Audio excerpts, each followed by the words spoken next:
Ang intense ng mga kaganapan ngayon sa abot kamay na pangarap sapagkat manginginig sa takot si Doc Carlos dahil sa mga sasabihin sa kanya ni Don Pepe. Dito nga sa wakas ay nagising na si Don Pepe at galit na ibubuhos nga nito ang sama ng loob niya kay Doc Carlos. Samantala ay magpaplano na naman ng kaplastikan ang mag-inang Zoe at Moira, at dito nga ay sasabihin ni Moira na dapat daw ay umattend sila ng pa-prayers ni Giselle kay Don Pepe para mabura na ang paghihinala nito sa kanilang mag-ina. Sa kalagitnaan naman ng kalsada habang nagmamaneho si Zoe, ay bigla itong matitigilan dahil sa magpapakita sa kanya si Don Pepe, na duguan at tumatawid sa kalsada habang nakatitig sa kanya ng masama. Sa kabilang banda naman ay mangyayari na nga ang matagal nang hinihintay ng lahat at tuluyan na ngang magigising si Don Pepe.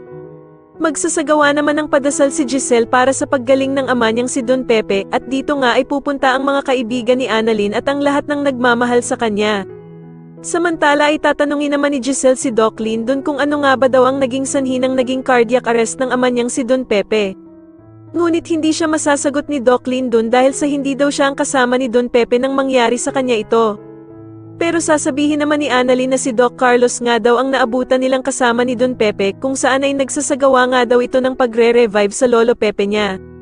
Bigla namang makakaramdam ng masama si Giselle at mapapaisip nga ito na baka si Doc Carlos ang may kagagawa ng nangyari sa kanyang ama.